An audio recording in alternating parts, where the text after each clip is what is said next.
शास्त्र कहते हैं मनुष्य अगर गिरना चाहे तो असुरों से नीचे गिर सकता है, और अगर उठना चाहे तो देवताओं से भी ऊपर उठ सकता है। मनुष्य ही सृष्टि का एकमात्र प्राणी है जो परमात्मा तक की दूरी तय कर सकता है। इस संसार में श्रीमद् भगवद गीता के पवित्र ज्ञान से न जाने कितने ही लोगों, कितने ही महापुरुषों ने अपना जीवन बदल लिया। अगर आप यह सोचते हैं कि भगवद गीता में सिर्फ यह लिखा है कि भगवान की पूजा कैसे करते हैं, तो आप बिल्कुल गलत हैं।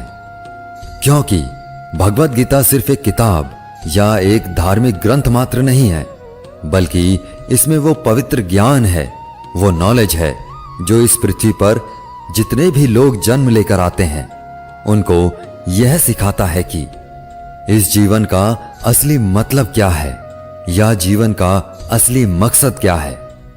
वास्तव में जीवन कैसे जिया जाता है, मनुष्य कैसे जीवन के हर क्षेत्र में सफल होकर खुशी और आनंद को प्राप्त कर सकता है। साथियों, मैं पूरा प्रयास करूंगा कि मैं बहुत ही आसान और सरल शब्दों में आप तक इस पवित्र ज्ञान को पहुंचा सकूं, और इसके साथ ही मैं आपको बताऊंगा कि कैसे आप विभिन्न अध्यायों से मिलने वाली सीख को अपने जीवन में वर्तमान समय के अनुसार उतार सकते हैं, अप्लाई कर सकते हैं। भगवद गीता के ज्ञान ने एक दुखी और मन से हारे हुए, धनुष नीचे गिरा देने वाले अर्जुन को महाभारत के महान युद्ध का सर्वश्रेष्ठ योद्धा और विजेता बना दिया।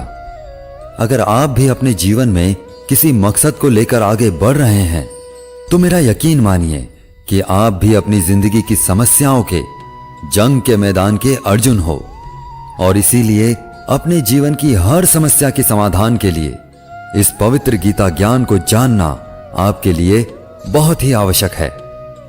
आप चाहे कोई बिजनेसमैन हो, नेता या अभिनेता हो, गृहिणी हो या स्टूडेंट हो, या फिर किसी भी आयु वर्ग के क्यों ना हो, इस पवित्र ज्ञान में सभी की समस्याओं के समाधान और सभी के प्रश्नों के हल मौजूद हैं। तो ऐसा क्या है आखिर भगवद गीता में, और इसका मतलब क्या है? श्रीमद् भगवद गीता के बारे में कहा गया है कि एकम शास्त्रम देवकी पुत्र गीतम, एको देवो देवकी पुत्र एव, एको मंत्रस्य नामानि यानि, कर्मापयेकम तस्य देवस्य सेवा। अर्थात एकमात्र शास्त्र जिसका गायन भगवान के श्रीमुख से हुआ है वो श्रीमद् भगवद गीता है। जब महाभारत के रण के मध्य में धनुर्धर अर्जुन युद्ध के लिए घबरा गए तो भगवान श्री कृष्ण ने अपने श्रीमुख से जिस शास्त्र का गायन किया, जिस गीत का गायन किया, वो श्रीमद् भगवद गीता है। इस सृष्टि में पूजनीय एकमात्र देव हैं, वो भगवान श्री कृष्ण हैं। एकमात्र मंत्र है, वो उनका नाम है। एकमात्र कर्म है, वो प्रभु की आराधना है। श्रीमद् भगवद गीता का जितना भी अध्ययन किया जाए, जितना भी समझा जाए, उतना ही कम है। इसे जितनी बार भी पढ़ा और सुना जाता है, उतनी ही बार हमें कुछ ना कुछ नया जानने को, नया सीखने को जरूर मिलता है। इसलिए आपको शांति से बैठकर आंखें बंद करके इस वीडियो की पूरी बातों को जब तक समझ में ना आ जाए तब तक बार बार सुनकर अपने मस्तिष्क में बिठा लेना चाहिए। आज हम श्रीमद् भगवद गीता के प्रथम अध्याय का अध्ययन करेंगे, जिससे आपको यह सीखने को मिलेगा कि कौन सी सबसे पहली चीज है जो आपको जीवन में आगे बढ़ने से रोकती है। भले ही आप में बहुत नॉलेज हो, आप में बहुत काबिलियत हो, लेकिन उस एक चीज की वजह से सही निर्णय या सही डिसीजन नहीं ले पाते हैं और अपने काम में सफल नहीं हो पाते हैं। तो आइए शुरू करते हैं श्रीमद् भगवद गीता का प्रथम अध्याय। अध्याय 1, अर्जुन विषाद योग। कुरुक्षेत्र के युद्ध स्थल में सेना का निरीक्षण। साथियों, किसी भी ज्ञान की शुरुआत अज्ञानता से या उत्सुकता से होती है। उसी तरह श्रीमद् भगवद गीता की शुरुआत धृतराष्ट्र के एक प्रश्न से होती है।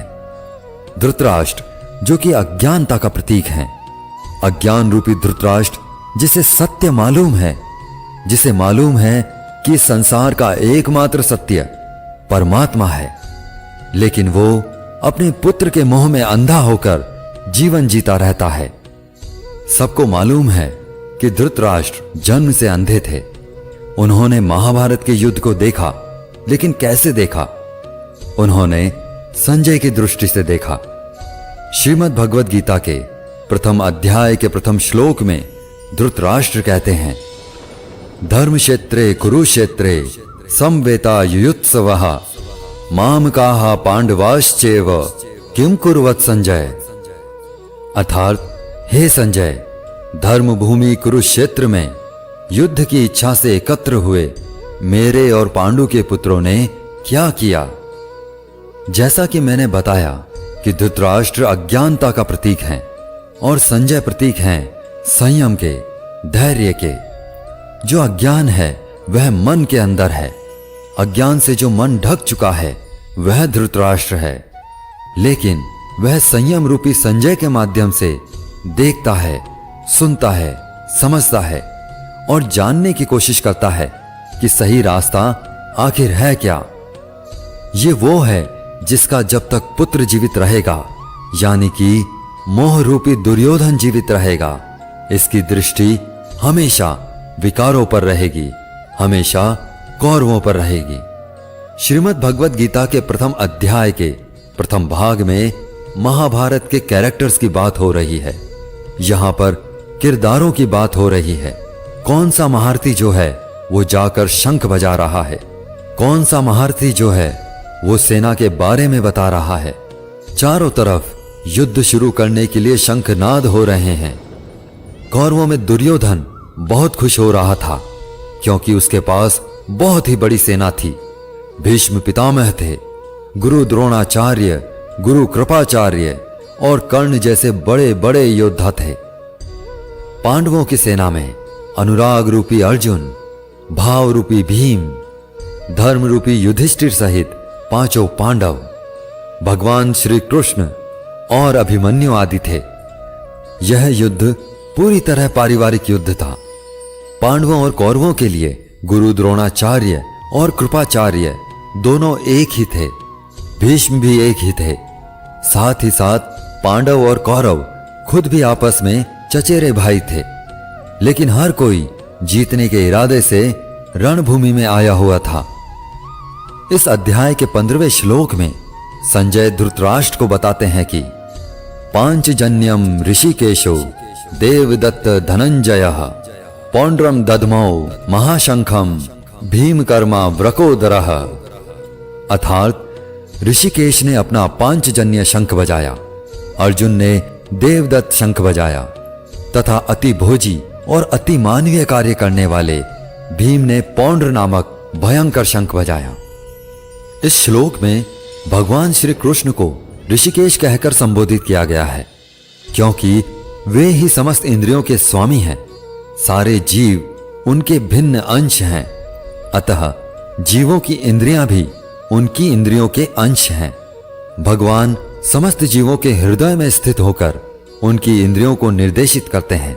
यहां कुरुक्षेत्र की भूमि में भगवान कृष्ण अर्जुन की दिव्य इंद्रियों को निर्देशित करते हैं, इसलिए उनको ऋषिकेश कहकर संबोधित किया गया है। आप जैसे जैसे श्रीमद् भगवद गीता को पढ़ते जाएंगे तो आप समझते जाएंगे कि बहुत सारे किरदारों के बारे में आगे कोई बात नहीं हुई है। सिर्फ भगवान श्री कृष्ण और अर्जुन का ही संवाद सिमट करके रह जाता है, क्योंकि भगवान के श्रीमुख से जो शास्त्र निकला है वह सिर्फ और सिर्फ अनुरागी अर्जुन के लिए था। जब हम इसी प्रथम अध्याय के दूसरे भाग में आते हैं तो फिर बात होती है धनुर्धर अर्जुन की दुविधा की, उनके संशय की। अर्जुन जो है वो भगवान श्री कृष्ण से कहते हैं कि आप जो मेरा रथ है उसको ले जा करके दोनों सेनाओं के बीच में खड़ा कर दीजिए, मध्य में खड़ा कर दीजिए। मैं देखना चाहता हूं कि कौन कौन जो है वो इस युद्ध भूमि में आए हुए हैं। भक्त वत्सल भगवान श्री कृष्ण जो अपने परम मित्र अर्जुन के लिए इस युद्ध में उनका सारथी बनना स्वीकार करके अर्जुन के साथ सारथी के रूप में रथ पर स्थित हैं, वह अर्जुन के आग्रह अनुसार रथ को दोनों सेनाओं के मध्य में ले जाकर खड़ा कर देते हैं। अर्जुन देखते हैं कि दोनों तरफ जो हैं उनके अपने हैं। कोई काका है, कोई मामा है, कोई गुरु है, कोई भाई बंधु है। अर्जुन ने युद्ध के मैदान में जहां भी देखा वहां दोनों तरफ ही सिर्फ परिवार वाले नजर आ रहे थे। यह देखकर अर्जुन बहुत दुखी और व्याकुल हो जाते हैं। उनके हाथ से उनका धनुष गांडीव गिर जाता है, त्वचा जलने लगती है, बुखार आ जाता है। समझ में नहीं आता कि यह कैसा युद्ध है जिसमें दोनों तरफ अपने ही लोग खड़े हुए हैं। अर्जुन को भी भ्रम हो जाता है। वो भगवान श्री कृष्ण से कहते हैं कि मैं खड़ा नहीं रह पा रहा हूं, मैं समर्थ नहीं हूं, आगे देख नहीं पा रहा हूं। मुझे तो इस युद्ध का लक्षण भी उल्टा ही दिख रहा है, विपरीत ही दिख रहा है। मैं अपने कुल को मार करके कल्याण को नहीं पाना चाहता, और कुल को मारने से कब कल्याण मिलता है। धनुर्धर अर्जुन भगवान श्री कृष्ण को अपने से कम समझते हैं, क्योंकि अर्जुन ने अब तक भगवान श्री कृष्ण को सिर्फ अपना मित्र माना, सखा माना, इससे ज्यादा नहीं माना। अर्जुन को नहीं पता था कि इसी भगवत गीता में आगे चलकर 11वें अध्याय में इसी अर्जुन को जो अनुराग का रूप है, उसी को भगवान के विराट रूप के दर्शन होने वाले हैं।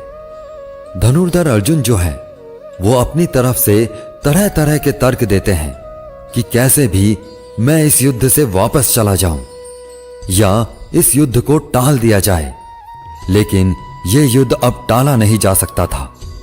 अर्जुन ने अपनी तरफ से हर वह तर्क दिया कि ये सब मेरे अपने हैं, मेरे परिवार के हैं, इनको मार करके मुझे क्या मिलेगा। मैं अपने ही लोगों को युद्ध में नहीं मार सकता, मुझे इस राज्य के लिए तो क्या, अगर कोई तीनों लोक भी दे दे तो भी मैं ऐसा युद्ध नहीं करूंगा जिसमें मुझे अपनों को मारना पड़े। अर्जुन त्रिलोक का साम्राज्य भी नहीं लेना चाहते, वो उसको भी नकार रहे हैं। तो भगवान श्री कृष्ण ऐसा क्या देने वाले हैं कि अर्जुन तैयार हो जाएंगे, मान जाएंगे इस युद्ध भूमि में उतरने के लिए। सब कुछ जानेंगे श्रीमद् भगवद गीता के आने वाले अध्यायों में। प्रथम अध्याय के अंत में अर्जुन जो है वे हताश और निराश होकर रथ में पीछे जाकर बैठ जाते हैं।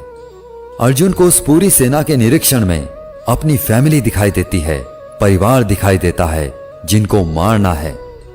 जहां तक संबंध होते हैं वहीं तक आप दुनिया मानते हैं। अर्जुन को मालूम नहीं था कि जो उनके मित्र श्री कृष्ण हैं वे स्वयं भगवान हैं, और अर्जुन को जब यह मालूम चलने लगता है तो वे गिड़गिड़ाने लगते हैं, क्षमा मांगने लगते हैं। अर्जुन बहुत सारे संशयों और डाउट्स के बीच में उलझ चुके थे, युद्ध नहीं करना चाहते थे, लेकिन भगवान श्री कृष्ण ने उनकी हर समस्या का, हर शंका का समाधान किया। दोस्तों, गीता के इस फर्स्ट चैप्टर से हमें यह सीखने को मिलता है कि वास्तविकता हमारी सोच से अलग होती है। हमें नहीं पता होता है कि जब हम कोई काम करने का इरादा लेकर जा रहे होते हैं तो वहां पर क्या हो सकता है। जब हम किसी बुरी चीज का सामना करते हैं तो हम संयम खो बैठते हैं और घबरा जाते हैं। घबरा जाने के बाद हम हमारा ही असली रूप भूल जाते हैं। इसी तरह हमारे शरीर में, हमारे मन में भी अच्छाई और बुराई का युद्ध निरंतर चलता रहता है, जिसके कारण हमारे मन में भी अर्जुन की भांति ही तरह तरह के संशय, तरह तरह के डाउट्स पैदा होने लगते हैं। इन संशयों से उबरने के लिए श्रीमद् भगवद गीता के ज्ञान के माध्यम से भगवान श्री कृष्ण की शरण में जाने का मौका मिलता है। तो आप जो पाप हैं उसे पीछे छोड़ने लगते हैं, पुण्य के साथ आगे बढ़ने लगते हैं, और अपने ही क्षेत्र को, जो अपना शरीर है, अपना मन है, उसे धर्म क्षेत्र बना लेते हैं। लेकिन अगर आप विकारों के साथ, बुराइयों के साथ चलते हैं, काम क्रोध के साथ चलते हैं, तो आप अपने ही शरीर, अपने ही मन को कुरुक्षेत्र बना लेते हैं। भले ही अर्जुन युद्ध कला में माहिर थे, मास्टर थे, और भले ही वह युद्ध करने के लिए मैदान में धनुष उठाकर चले आए थे, लेकिन युद्ध सिर्फ हथियारों के चलाना जानने से नहीं होता, उसके लिए इरादे भी चाहिए होते हैं, इमोशनल स्टेबिलिटी चाहिए होती है। मैदान में आकर अर्जुन को अपनी ड्यूटी या कर्तव्य से ज्यादा फैमिली और गुरुओं से मोह हो गया और फिर वे दुखी हो गए। वे युद्ध करने का डिसीजन नहीं ले पाए। इससे यह भी सीखने को मिलता है कि जीवन में हमें हमारा कर्म करने से सबसे पहले रोकने वाला कोई होता है तो वह है हमारा मोह, लगाव या अटैचमेंट। जैसे कि आप सुबह जल्दी उठ सकते हैं, लेकिन आपको नींद और आलस से मोह होता है। आप अपने लक्ष्य को हासिल करने के लिए कठोर मेहनत कर सकते हैं, लेकिन आपको आराम से अटैचमेंट होता है।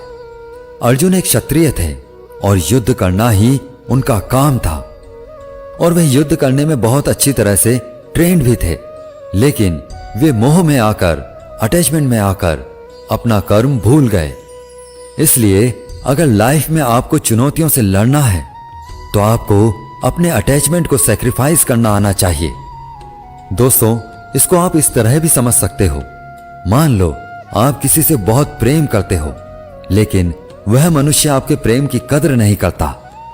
ऐसे में आपको उसका प्रेम पाने का मोह नहीं होना चाहिए, क्योंकि अटैचमेंट किसी भी तरह का हो, जब तक वह है आप अपनी लाइफ के अर्जुन नहीं बन पाओगे। साथियों, उम्मीद है आपको श्रीमद् भगवद गीता के प्रथम अध्याय की यह सरल व्याख्या जरूर पसंद आई होगी और आपको इससे बहुत कुछ सीखने को मिला होगा। इस वीडियो से आपने क्या सीखा हमें कमेंट करके जरूर बताएं। अगर इस वीडियो में मुझसे कोई भी त्रुटि या गलती रह गई हो तो मैं क्षमा प्रार्थी हूं। मिलते हैं जल्दी ही श्रीमद् भगवद गीता के दूसरे अध्याय की आसान और सरल व्याख्या के साथ। तब तक के लिए अपना ख्याल रखें, स्वस्थ रहें, प्रसन्न रहें। जय श्री कृष्णा।